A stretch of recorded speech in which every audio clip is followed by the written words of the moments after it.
Every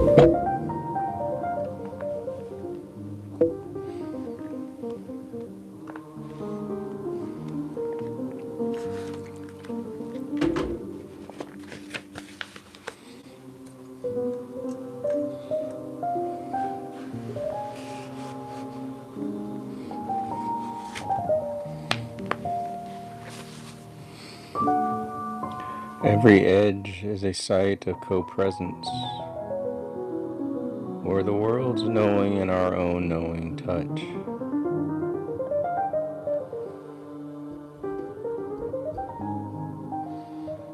Edges do not divide, they mutate.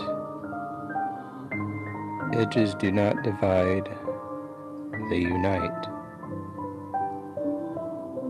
The lamp's contour, the horizon's curve, the lip of a wound, all are points where inner and outer meet in mutual recognition. To trace an edge with the eye or the hand is to participate in the world's self-feeling.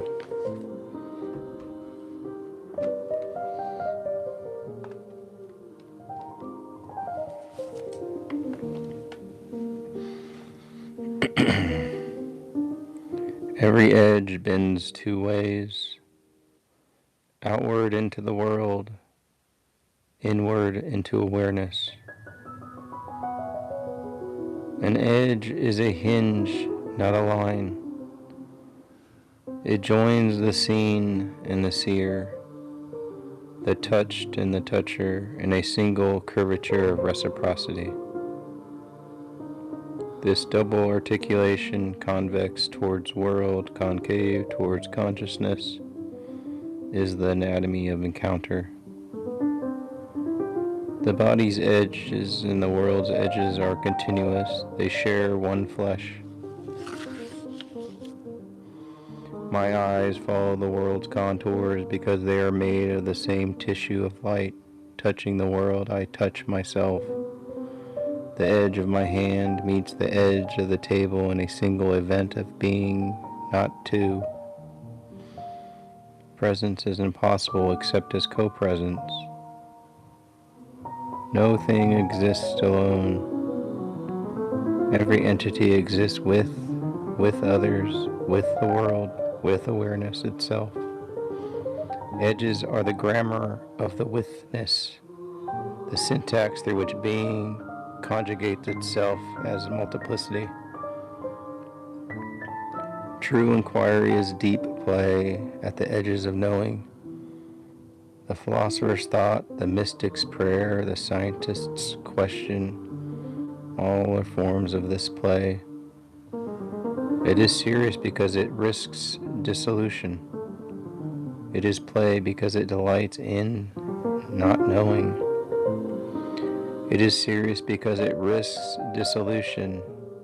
It is play because it delights in not knowing. Inquiry is the art of balancing at the edge where knowledge meets mystery.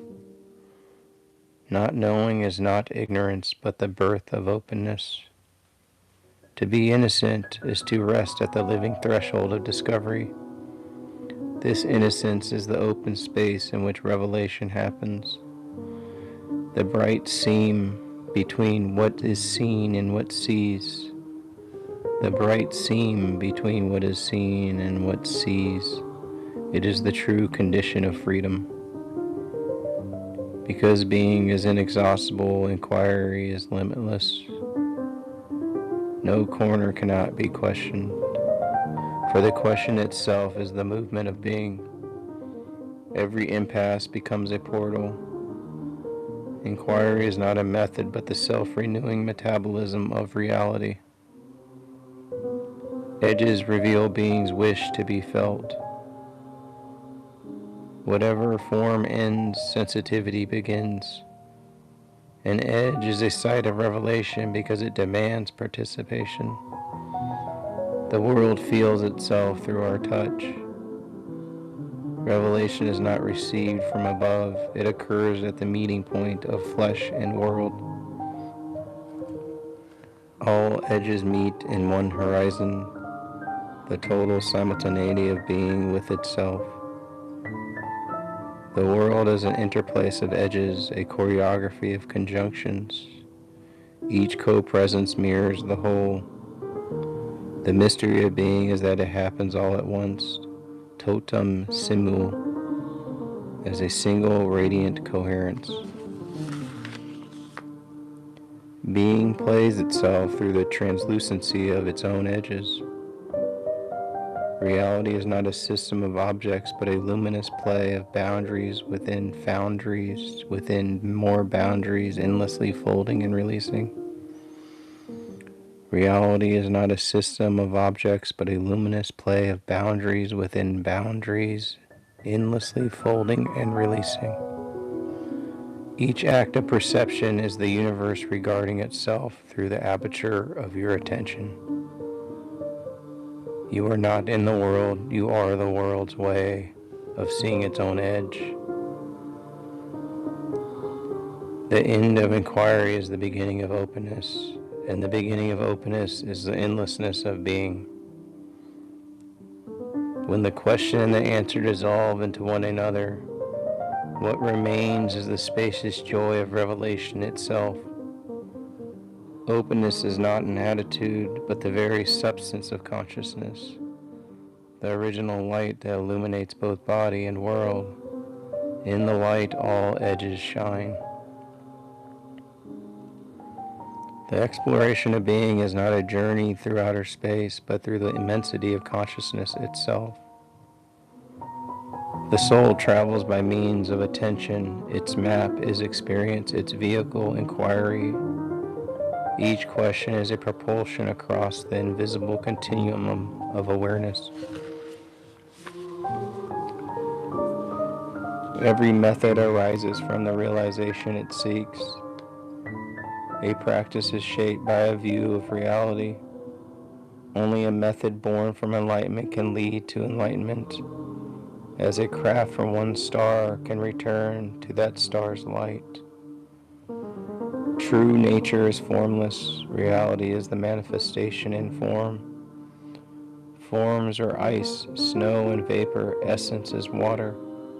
To know essence is to see the same liquidity within every appearance. Conditioning freezes true nature into objects of perception. Belief hardens the flowing continuum into discrete cubes of me and world. The work of inquiry is the melting of this ice. What perception is unveiled, appearance and essence are one. When perception is unveiled, appearance and essence are one. That is objective reality, the world seen as transparent to its own ground. Every form a window of being looking upon itself.